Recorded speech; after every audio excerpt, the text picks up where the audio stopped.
dinda kale tama inene ingira ngom yong ngane we isobol ngim yom biteblo dinda ke kobol di bukini ke tama ni injeli ni le ngem wong itabe mase ni longe ni munu pe ani John tama inene ki ingira mahongol mong mambil bilonge mam munu pe ankos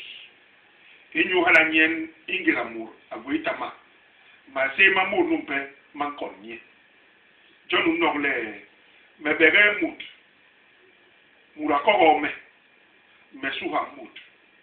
kiki ayos me mason me watnye di iyom ulama yiyo ni le iyom unkos ni injel itebisi wani miski iyom injel itebisi ingela unogle murantam iyom ambong hala we iyom ambong enkogonye engem we tole hala anti ganye mahongol me inyu hala nyen ingela we bong ngimja ulama ur mahongol mong longele uru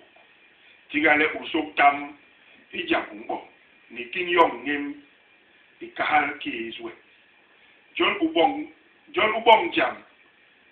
ni un le usok bang tam ijabungo mulala kitam le ambong be ijam alam kabong John murala matam mabong me tole bupuru gwe de lulumbe amu yimye murala kitam le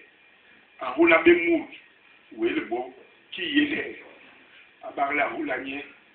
hanyen alabanye muhi